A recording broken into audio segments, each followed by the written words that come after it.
Hi friends, இன்றைக்கி சீப்பங்கிழங்கு காரக்குழம்பு தான் லஞ்சுக்கு. எப்படி பண்ணுறேன் பார்க்கலாம் வாங்க. கடாயில் எண்ணெய் காய வச்சுட்டு எவ்வளோ தேவையோ அவ்வளோ எண்ணெய் ஊற்றிட்டு காய வச்சுட்டு கடுகு, சீரகம், வெந்தயம், கொஞ்சமாக சோம்பு, கொஞ்சம் பெருங்காயம் சேர்த்தது தெரியல, அப்புறமா வரும். அதுக்கப்புறமா கருவேப்பில்லைங்க, அப்புறமா தேவையான அளவுக்கு பூண்டு, உங்களுக்கு எவ்வளோ தேவையோ அவ்வளோ, கொஞ்சமான கொஞ்சம், இல்லைன்னா எவ்வளோ தேவையோ. அதுக்கப்புறம் சின்ன வெங்காயம், ஒரு மீடியம் சைஸ் பெரிய வெங்காயம் குட்டி குட்டியாக சாப் பண்ணிவிட்டு இதை போட்டு நல்லா வதக்கிடுங்க. இது கொஞ்சம் கலர் சேஞ்ச் ஆகட்டும். இது வதக்கிற டைமில் ஒரு 4 சின்ன வெங்காயம், அதுக்கப்புறம் ஒரு 1/2 தக்காளி கொஞ்சம் பேஸ்ட் பண்ணிக்கலாம், இந்த குழம்பு கொஞ்சம் திக்னஸ்க்காக. அதுக்கப்புறமா வெங்காயம் நல்லா வதங்கின பிறகு மீடியமாக இருக்கிற தக்காளி சின்ன சின்னதாக கட் பண்ணி போட்டு வதக்கிடுங்க. இது கூடவே இப்போ உப்பு சேர்த்துக்கலாம். கொஞ்சம் தக்காளி அப்போ சீக்கிரம் வதங்கும் இல்லையா, அந்த புளி கொஞ்சம் முன்னாடியே ஊற வச்சுருங்க. அப்போ தான் நல்லா அது ஊறி நல்லா அந்த கரைச்சி விடுவது நல்லா எக்ஸ்ட்ராக்ட் வரும் புளி கூட. அதனால் புளி ஊற வச்சுட்டு அதுக்கப்புறம் தக்காளி வதங்கணும். தேவையான அளவுக்கு மிளகாத்தூள், இது வீட்டு மிளகாத்தூள், உங்களுக்கு எந்த மிளகாத்தூள் வேணுமோ காரத்துக்கு ஏற்ற மாதிரி அது மாதிரி சேர்த்துக்கோங்க. வீட்டு மிளகா ஆட் பண்ணிவிட்டு அப்படியே நல்லா வதக்கி விடுங்க. ரொம்ப நேரம் இல்லை, கொஞ்சம் நேரம். அதுக்கப்புறம் நம்ம கரைச்சி வச்ச புளியை ஊற்றிடுங்க.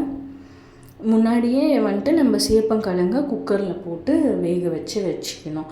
அது ஏன்னா அது தனியாக குண்டால் போட்டு இந்த கடாயிலெல்லாம் போட்டு வதக்குனா ரொம்ப டைம் எடுக்கும்.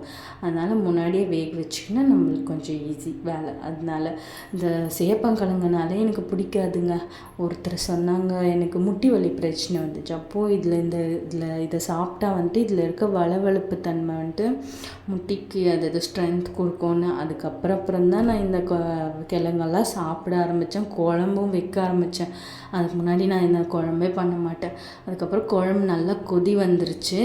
இந்த ஸ்டேஜில் நம்ம வேக வச்சு கட் பண்ணி வச்சுருக்கோம்ல அந்த கிழங்கு வந்துட்டு இதில் போட்டுட்டு ரொம்ப நேரம் கொதிக்க வைக்காதீங்க. கொஞ்ச நேரம், ஒரு 5 மினிட்ஸ், அதுக்கு மேலே வேண்டாம். 5 மினிட்ஸ் கூட கம்மி தான், அதிகம்தான். அது போட்டு கொதிச்சிச்சுன்னா அதுக்கப்புறம் லாஸ்ட்டாக இறக்கிட்டு கொஞ்சமாக கொத்தமல்லி தூவிடுங்க. பிகாஸ் ரொம்ப நேரம் கொதிச்சிச்சின்னா இந்த கிழங்கு வந்துட்டு அப்படியே கரைஞ்சிடும் சொல்லுவாங்க, அதனால. அதுக்கப்புறம் இப்போ ரெடி ஆகிடுச்சு. கொத்தமல்லி எல்லாம் போட்டு இப்போ வந்துட்டு நம்ம சர்விங் பண்ணிடலாம். நான் இன்றைக்கி ஒயிட் ரைஸ், அதுக்கப்புறமா சேப்பங்கிழங்கு காரக்குழம்பு தான் சாப்பிட்றதுக்கு லஞ்சுக்கு. சைட் டிஷ் எதுவும் பண்ணல. இந்த வாட்டி ட்ரை பண்ணி பாருங்கள். இது கூட அப்பளம் இல்லை ஆம்லெட் எது வேணாலும் உங்கள் ஆப்ஷனல், எது வேணாலும் நீங்கள் எடுத்துக்கலாம். அப்படியே கூட சாப்பிட்லாம், நல்லா தான் இருக்கும், ஹெல்த்தியாக இருக்கும். இந்த குழம்பை கண்டிப்பாக ட்ரை பண்ணி பாருங்கள். தேங்க்யூ ஃபார் வாட்சிங். தேங்க்யூ, பாய்.